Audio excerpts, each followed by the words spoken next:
It's hard to answer that in less than 17 paragraphs. However, there are many things. For example, if you're laying out a patient room, while we don't have strong evidence at this moment, the way it is leaning is that if you locate the hand wash sink at the entry, close to the entry of the room, as opposed to, say, behind the door, so you don't have to walk around the door to wash your hands, that makes it more apt for the healthcare professionals to use the sink and wash their hands. There are many other things. Design professionals today have to understand more about these specific pathogens and how they are carried from room to room. I've not seen a patient room design that really deals with some of these issues. The CDC protocols, and this is all in the book, these are the things that design professionals, I think, rarely go to the CDC and look up this information. But to understand what the CDC requires for different levels of protection depending on what the organism is really fascinating, is something that design professionals now really need to understand. And the fact that these multi-drug resistant organisms like C. diff, C. difficile, or MRSA, methicillin-resistant Staphylococcus aureus, how they are carried from room to room by contact, or VRE, vancomycin-resistant enterococci.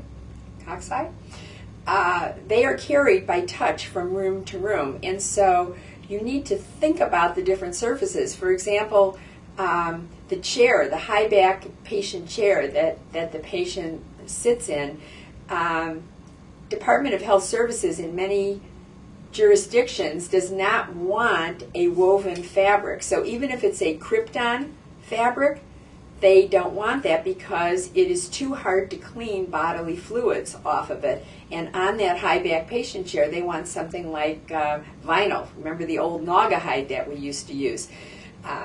The wooden frames of chairs. I mean, manufacturers of healthcare furniture have gotten so good in the last few years at creating furniture that has amazingly great functional capabilities and looks terrific, looks residential, looks like hospitality furniture.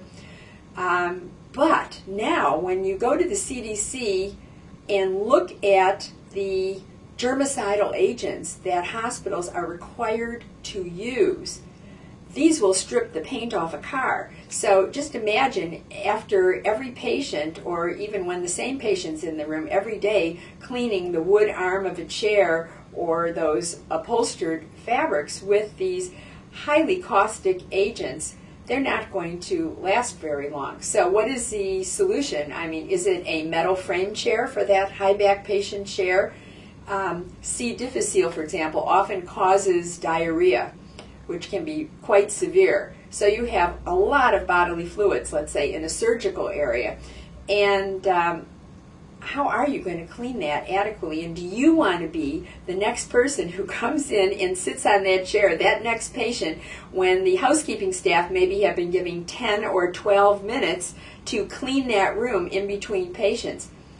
Think of the things that I mean, what's surprising to me, it's a duh, you know, once someone tells you about it, but who thought about it? Going to the bathroom, in the patient bathroom, you're touching the doorknob. Every time the nurse goes in to empty the bedpan, she's touching it. Visitors touch it.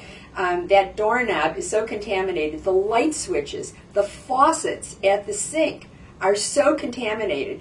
And I wonder, do the housekeeping staff really go in and clean those faucets? I mean, there's just certain things that we kind of don't think about. They're in the bathroom. The grab bars in the shower are a tremendous source of pathogen contact from one person to another.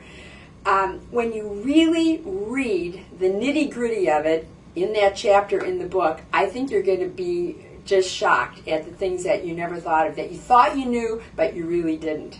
And so that was really the biggest learning experience for me. And once I started getting into it, I just couldn't stop. One night I stayed up through the night, just going from one website to another to another.